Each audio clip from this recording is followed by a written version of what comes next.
Welcome to Green Life Magic channel. Hi, എല്ലാവർക്കും നമസ്കാരം. ഞാൻ ടിനുട്ടോ. ഞാൻ നിങ്ങളോട് പറയാൻ ഉദ്ദേശിക്കുന്നത് നമ്മുടെ ഡെയിലി ലൈഫിൽ നമ്മൾ ഫുഡിൽ യൂസ് ചെയ്യുന്ന ഒരു വില്ലനെ കുറിച്ചാണ്. അത് വേറെ ആരുമല്ല, നമ്മുടെ പഞ്ചസാരയാണ്. നമ്മുടെ പഞ്ചസാര ഒരു കാർബോഹൈഡ്രേറ്റ് ആണ്.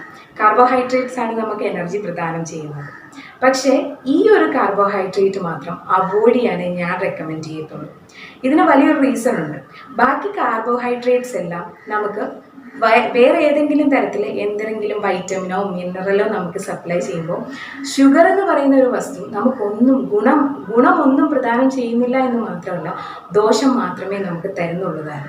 ഇതുകൊണ്ടാണ് കാർബോഹൈഡ്രേറ്റ്സിൽ ഷുഗറിനെ മാത്രം ഒഴിവാക്കി നിർത്തുക എന്ന് എല്ലാവരും യൂഷ്വലി ഡയറ്റീഷ്യൻസ് ആയാലും ഡോക്ടേഴ്സ് ആയാലും നമ്മളോട് പറയുന്ന ഒരു കാര്യമാണ്. ഇതുകൊണ്ടാണ് നമുക്ക് ദോഷം മാത്രമുള്ളൊരു സാധനം നമ്മുടെ ശരീരത്തിലേക്ക് എടുക്കേണ്ട കാര്യമില്ല. അപ്പോൾ കാർബോഹൈഡ്രേറ്റ്സ് എങ്ങനെ യൂസ് ചെയ്യണം എന്നുള്ളത് നമ്മുടെ മനോധർമ്മമാണ്. നമ്മുടെ മനോധർമ്മം എന്ന് പറഞ്ഞാൽ നമുക്ക് എനർജി പ്രദാനം ചെയ്യുന്ന കാർബോഹൈഡ്രേറ്റ്സ് ഒരു മിനിമം ലെവലിൽ നമ്മുടെ ശരീരത്തിൽ എത്തണം. അത് നിർബന്ധമാണ്. പക്ഷേ അത് അമിതമായാൽ നമ്മുടെ ശരീരത്തിൽ എന്താണ് സംഭവിക്കുക? നമ്മുടെ ശരീരത്തിലേക്ക് അമിതമായി കാർബോഹൈഡ്രേറ്റ് അല്ലെങ്കിൽ നോർമലി നമ്മുടെ ശരീരത്തിലേക്ക് കാർബോഹൈഡ്രേറ്റ് ചെല്ലുമ്പോഴേക്കും നമ്മുടെ ആ ഷുഗറിനെ നമ്മുടെ ബ്ലഡിലേക്ക് അബ്സോർബ് ചെയ്തിട്ട് നമ്മുടെ തല മുതൽ കാല് വരെ ബ്ലഡ് സർക്കുലേഷൻ ഉണ്ട്. അപ്പോൾ ഈ അബ്സോർബ് ചെയ്യുന്ന ഉടനെ പാൻക്രിയാസ് ഇൻസുലിൻ എന്ന് പറഞ്ഞ ഹോർമോണിനെ പ്രൊഡ്യൂസ് ചെയ്തിട്ട് ഈ വരുന്ന ഷുഗറിനെ എല്ലാം എടുത്ത് നമ്മുടെ ലിവറിലും മസിൽസിലും സ്റ്റോർ ചെയ്യാനുള്ള റിക്വസ്റ്റ് കൊടുക്കും. അപ്പോൾ ഇൻസുലിനാണ് ഈ സ്റ്റോർ ചെയ്യുന്ന പരിപാടി നടത്തിക്കൊണ്ടിരിക്കുന്നത്. അപ്പോൾ എപ്പോഴൊക്കെ നമ്മൾ കാർബോഹൈഡ്രേറ്റ്സ് കഴിച്ചിട്ടുണ്ടോ അപ്പോഴൊക്കെ ഈ പാൻക്രിയാസ് ഇങ്ങനെ ഇൻസുലിൻ പ്രൊഡ്യൂസ് ചെയ്തുകൊണ്ടിരിക്കും. ഇൻസുലിൻ ഇതിനെയെല്ലാം എടുത്ത് ലിവറിലും മസിൽസിലുമായിട്ട് സ്റ്റോർ ചെയ്ത് വയ്ക്കും. അപ്പോൾ ഏത് ഉപകരണമാണെങ്കിലും ഏത് അവയവമാണെങ്കിലും കുറേ നേരം വർക്ക് ചെയ്ത് കഴിഞ്ഞാൽ അല്ലെങ്കിൽ കുറേ നാൾ ഓവർലോഡ് വർക്ക് ചെയ്ത് കഴിഞ്ഞാൽ അത് തകരാറിലാകും. അപ്പോൾ ഇതുകൊണ്ട് തന്നെയാണ് നമ്മൾ പുറത്തുനിന്ന് ഇൻസുലിൻ എടുക്കേണ്ടതായിട്ട് വരുന്നത്. ആ അവസ്ഥയാണ് ഡയബറ്റീസ് എന്ന് പറയുന്നത്. കാരണം പാൻക്രിയാസ് ആകെ തളർന്ന് അതിന് ഇൻസുലിൻ പ്രൊഡ്യൂസ് ചെയ്യാൻ മേലാത്ത പോലെ അല്ലെങ്കിൽ അതിന് ഷുഗറിനെ തിരിച്ചറിയാൻ മേലാത്ത അവസ്ഥകളൊക്കെ വരുന്നതാണ് ടൈപ്പ് 1, ടൈപ്പ് 2 ഡയബറ്റീസ് എന്നൊക്കെ പറഞ്ഞ് വരുന്നത്. അതിലേക്കൊന്നും ഞാൻ പോകുന്നില്ല. ഇത് ഞാൻ ഷുഗർ അല്ലെങ്കിൽ നമ്മുടെ പഞ്ചസാര വരുത്തുന്ന ഒരു അസുഖം എന്ന് മാത്രമല്ല പറഞ്ഞത്. കാർബോഹൈഡ്രേറ്റ്സ് ഒരളവിൽ നമ്മുടെ ശരീരത്തിൽ കൂടുതൽ വന്നാൽ പണി കൂടുന്നത് പാൻക്രിയാസിനായിരിക്കും. ഇൻസുലിൻ്റെ പണി കൂടി പാൻക്രിയാസ് തകരാറിലായാൽ ഇൻസുലിൻ പ്രൊഡ്യൂസ് ചെയ്യാതാവും. അതോടെ നമ്മൾ പുറത്തുനിന്ന് ഇത് എത്തിക്കേണ്ടതായി വരും ഇൻസുലിൻ. അപ്പോൾ അതുകൊണ്ട് തന്നെ നമ്മൾ കാർബോഹൈഡ്രേറ്റ്സ് ഒരു ലിമിറ്റഡ് എമൗണ്ടിൽ കഴിക്കുക. അപ്പോൾ നമുക്ക് ഏറ്റവും നല്ല കാർബോഹൈഡ്രേറ്റ്സ് പ്യുവറായിട്ട് കിട്ടുന്നത് ഫ്രൂട്ട്സിൽ നിന്നൊക്കെയാണ്. ഫ്രൂട്ട്സ് നല്ല മധുരമൊക്കെ ഉള്ളതാണ്. അപ്പോൾ അതിനകത്ത് നല്ല കാർബോഹൈഡ്രേറ്റ്സ് കിട്ടും. പിന്നെ നമ്മൾ കഴിക്കുന്ന ചോറ്, കപ്പ, ധാന്യങ്ങൾ, വേറെ ധാന്യങ്ങൾ, വീറ്റ് ഇതുപോലുള്ളതിൽ നമുക്ക് കാർബോഹൈഡ്രേറ്റ്സ് കിട്ടുന്നുണ്ട്. അപ്പോൾ നമ്മുടെ ആവശ്യത്തിനുള്ള കാർബോഹൈഡ്രേറ്റ്സ് അതിലുണ്ട്. പിന്നെ എന്തിനാണ് വെറുതെ നമ്മൾ പ്രോസസ്ഡ് ആയിട്ടുള്ള ആർട്ടിഫിഷ്യൽ ആയിട്ടുള്ള ഒരു ഗുണവും തരാത്ത ഈ ഷുഗറിൻ്റെ പുറകെ പോകുന്നത് എന്നുള്ളൊരു ചിന്തയാണ് എനിക്ക് ഈ വീഡിയോ ചെയ്യാൻ പ്രേരിപ്പിച്ചത്. അപ്പോൾ ബാക്കി ഏത് കാർബോഹൈഡ്രേറ്റ് ആണെങ്കിലും നമ്മുടെ ശരീരത്തിൽ ചെല്ലുമ്പോൾ കാർബോഹൈഡ്രേറ്റ്സ് എനർജി പ്രദാനം ചെയ്യുന്നതുകൊണ്ട് ചോറ് നമ്മൾ കുറച്ചൊക്കെ കഴിക്കണം എന്നൊക്കെ എല്ലാവരും പറയും. ഇനി കാർബോഹൈഡ്രേറ്റ്സ് എന്ന് പറയുന്നത് 2 തരത്തിലുണ്ട്. സിമ്പിൾ കാർബോഹൈഡ്രേറ്റ്സും ഉണ്ട്, കോംപ്ലക്സ് കാർബോഹൈഡ്രേറ്റ്സും ഉണ്ട്. നമ്മുടെ ഈ പഞ്ചസാര വരുന്നത് സിമ്പിൾ കാർബോഹൈഡ്രേറ്റ്സിൻ്റെ സെക്ഷനിലാണ്. ഇതിൻ്റെ അർത്ഥം സിമ്പിൾ കാർബോഹൈഡ്രേറ്റ്സ് എല്ലാം മോശമാണ് എന്നല്ല. സിമ്പിൾ കാർബോഹൈഡ്രേറ്റ്സ് നല്ല കാർബോഹൈഡ്രേറ്റ്സ് ഉണ്ട്. ഫ്രൂട്ട് ജ്യൂസസ് വരുന്നത് ഈ സിമ്പിൾ കാർബോഹൈഡ്രേറ്റിൻ്റെ സെക്ഷനിലാണ്. ഈ സിമ്പിൾ കാർബോഹൈഡ്രേറ്റ് എന്ന് പറഞ്ഞാൽ കഴിച്ച ഉടനെ അങ്ങ് ദഹിച്ച് നമ്മുടെ ബ്ലഡ് ഷുഗർ ലെവൽ അങ്ങ് ഷൂട്ടപ്പ് ചെയ്ത് നമുക്കൊരു ഭയങ്കര എനർജി തരുന്നതാണ് സിമ്പിൾ കാർബോഹൈഡ്രേറ്റ്. പെട്ടെന്ന് അതിൻ്റെ പ്രവർത്തനം നമ്മുടെ ശരീരത്തിൽ നടക്കും. നമുക്ക് പെട്ടെന്നൊരു എനർജി ആയിരിക്കും. പക്ഷെ അത് കുറച്ച് നേരത്തേക്ക് ഇങ്ങ് നിൽക്കത്തില്ല. ഇതേ സമയം നമ്മൾ കോംപ്ലക്സ് കാർബോഹൈഡ്രേറ്റ് എന്ന് പറഞ്ഞാൽ നമ്മൾ കഴിച്ച ഫുഡ് പതുക്കെ ആയിരിക്കും ഡൈജസ്റ്റ് ചെയ്ത് അതിൻ്റെ എനർജി പതിയായിരിക്കും നമ്മുടെ ശരീരത്തിലേക്ക് അല്ലെങ്കിൽ ബ്ലഡിലേക്ക് എത്തുന്നത്. അപ്പോൾ ഈ കുറച്ചായിട്ട് എനർജി എത്തുമ്പോൾ ആ കുറച്ച് എനർജി മിക്കപ്പോഴും നമ്മൾ യൂട്ടിലൈസ് ചെയ്ത് കഴിയുമ്പോഴായിരിക്കും അടുത്ത സെറ്റ് ഓഫ് എനർജി ചിലപ്പോൾ ബ്രേക്ക് ഡൗൺ ചെയ്ത് നമ്മുടെ ശരീരത്തിലേക്ക് എത്തുന്നത്. അപ്പോൾ ഈ കോംപ്ലക്സ് കാർബോഹൈഡ്രേറ്റ് കഴിക്കുമ്പോൾ കുറച്ച് നേരത്തേക്ക് നമുക്ക് വിശപ്പ് അനുഭവപ്പെടത്തില്ല. നമ്മുടെ ഡൈജഷൻ നടന്ന് കംപ്ലീറ്റ് ആയിട്ടില്ല. വിശപ്പില്ലെന്നല്ല, പക്ഷെ എന്നാലും നമുക്ക് അത്രയും ഒരു എമൗണ്ട് ഓഫ് ഒരു വിശപ്പ് തോന്നത്തില്ല. ഈ 2 രണ്ട് ടൈപ്പ് ഓഫ് കാർബോഹൈഡ്രേറ്റ്സിലും ഞാൻ അതിലെ ഒരു എക്സാമ്പിളിനെ മാത്രമേ മാറ്റി നിർത്താൻ പറയത്തുള്ളൂ. അത് നമ്മുടെ പഞ്ചസാരയാണ്. പഞ്ചസാര ഡയറക്റ്റായിട്ട് ചായയിലൂടെയും അല്ലെങ്കിൽ പായസം ഉണ്ടാക്കുമ്പോഴും ഒക്കെ നമ്മളിങ്ങനെ വേറെ മുട്ടായികളിലൂടെയും പുറത്തുനിന്ന് വാങ്ങിക്കുന്ന മിക്ക പാക്കറ്റ് ഫുഡിലും ഈ പഞ്ചസാരയാണുള്ളത്. അപ്പോൾ ആദ്യം തന്നെ നമ്മൾ പുറത്തുനിന്ന് വാങ്ങുന്ന ഫുഡുകൾ ഒഴിവാക്കുക. അപ്പോൾ നമുക്കറിയാം, ഇപ്പോൾ ഈ കൊറോണ കാലം ആയതുകൊണ്ട് നമ്മൾ പുറത്തുനിന്ന് ഒരുപാട് വാങ്ങൽ അങ്ങ് കുറച്ചിട്ടുണ്ട്. അത് തന്നെ വലിയൊരു കാര്യമായി. അപ്പോഴാണ് അകത്ത് നമ്മൾ ഉണ്ടാക്കുമ്പോൾ ഈ പഞ്ചസാരനെ വീണ്ടും നമ്മൾ ഉപയോഗിക്കുന്നുണ്ട്, ചായയിൽ ഉപയോഗിക്കുന്നുണ്ട്. ഇപ്പോൾ ഒരു ഐസ്ക്രീം പുറത്തുനിന്ന് മേടിച്ചില്ലെങ്കിലും അകത്ത് നമ്മൾ ഉണ്ടാക്കുകയാണെങ്കിലും നമ്മൾ ഐസ്ക്രീമിൽ പഞ്ചസാര ഇടുന്നതുകൊണ്ട് അതിൻ്റെ ഗുണം പോവുകയാണ് ചെയ്യുന്നത്. കാരണം ഓവറായിട്ട് പാൻക്രിയാസിനൊരു വർക്കാണ് നമ്മൾ കൊടുക്കുന്നത്. ആവശ്യമില്ലാത്തൊരു സ്വീറ്റ്നർ കൊണ്ട് നമ്മൾ പാൻക്രിയാസിന് ആവശ്യമില്ലാത്തൊരു വർക്ക് നമ്മൾ കൊടുക്കേണ്ട ആവശ്യമില്ല.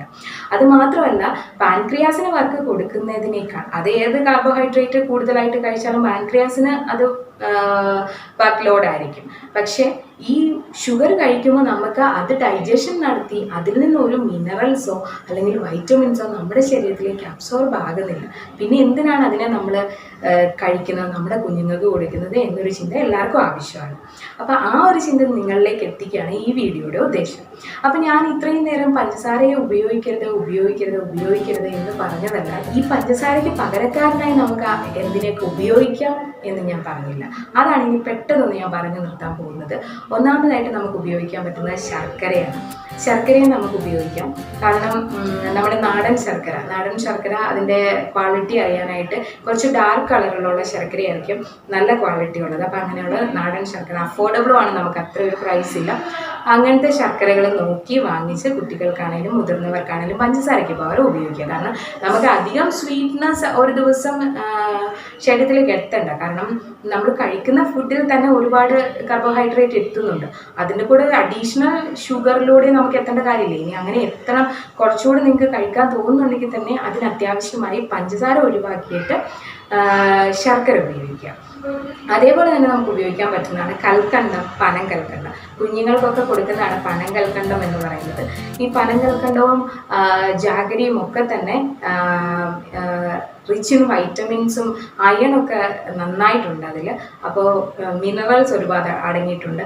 ഇതിൽ തന്നെ നിങ്ങൾക്ക് ഷുഗറുമായിട്ടുള്ള ഇതിനൊരു വ്യത്യാസം മനസ്സിലാകും. കാരണം ഷുഗർ എന്ന് പറയുന്നത് അതിൽ ഒന്നുമില്ല, എന്നാൽ ഇവരൊക്കെ കാർബോഹൈഡ്രേറ്റ്സ് ആണ്, എന്നാൽ അതിൽ തന്നെ അതിന് ഗുണങ്ങളും കൂടെ ഉണ്ട്. അപ്പോൾ അങ്ങനെയുള്ള കാർബോഹൈഡ്രേറ്റ്സ് അല്ലെങ്കിൽ സ്വീറ്റ്നേഴ്സ് യൂസ് ചെയ്യാൻ, നാച്ചുറൽ ആയിട്ടുള്ള സ്വീറ്റ്നേഴ്സ് യൂസ് ചെയ്യാൻ ശ്രമിക്കുക. അടുത്തത് തേനാണ്.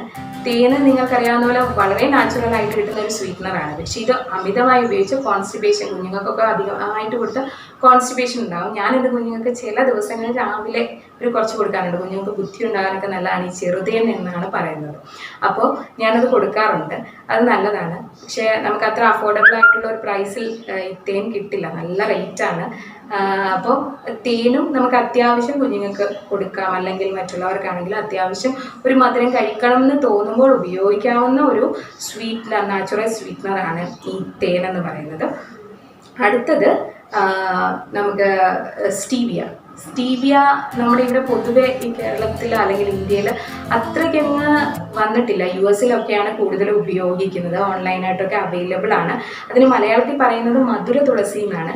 നമ്മുടെ ഇത് ഷുഗറിനെ കഴിഞ്ഞ് ഒരു 50 to 150 ടൈംസ് അത് മധുരം ഉള്ളതാണ്. പക്ഷെ അതിന് അഡിക്റ്റീവ് ആണെന്നൊക്കെയുള്ള പഠനങ്ങളൊക്കെ നടത്തിയിട്ടുണ്ട്. അതുകൊണ്ട് അത്രയൊരു പോപ്പുലർ അല്ല ഈ സ്റ്റീവിയ. പക്ഷെ പല ഡോക്ടേഴ്സും പറഞ്ഞു കേട്ടിട്ടുണ്ട് ഇങ്ങനെ സ്റ്റീവിയ ഉപയോഗിക്കുന്നു എന്ന്. 0 കാലറിയാണ് അത്. അതുകൊണ്ടാണ് ഈ സ്റ്റീവിയ ഉപയോഗിക്കാം, മധുരത്തിന് ഉപയോഗിക്കാം, പക്ഷെ 0 കാലറിയാണ്. പ്രത്യേകിച്ച് ദോഷമൊന്നും നമുക്ക് ഉണ്ടാക്കുന്നില്ല എന്നുള്ള ഒരു ഇത് വെച്ചിട്ടാണ് നമ്മൾ സ്റ്റീവിയ ഉപയോഗിക്കാൻ പറയുന്നത്.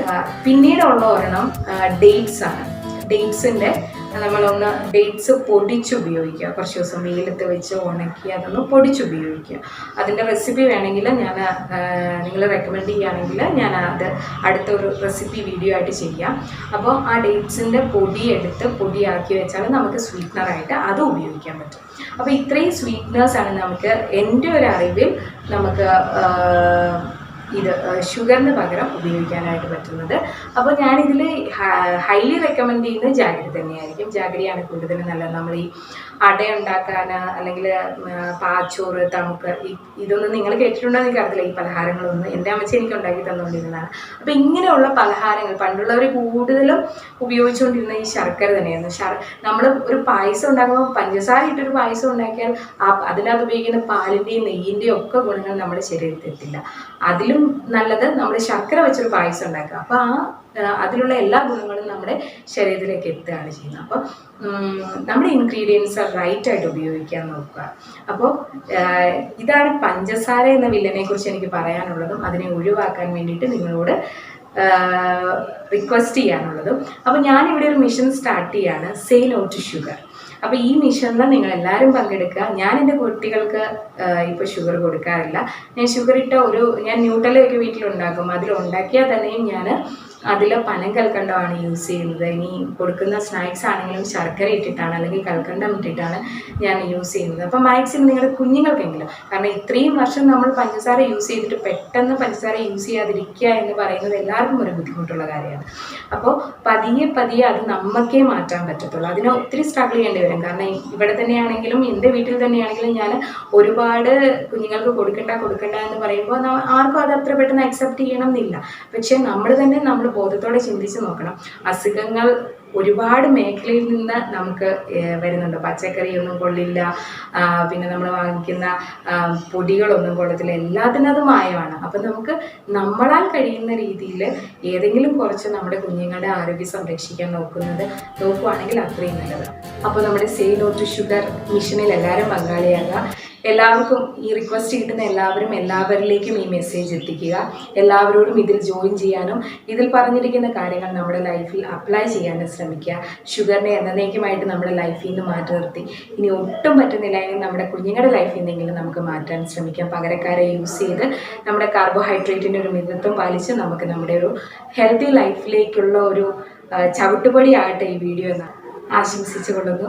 കൂടുതൽ വീഡിയോസുമായി ഇനിയും ഞാൻ വരുന്നതാണ്. അതുവരെ എല്ലാവർക്കും നന്ദി, നമസ്കാരം.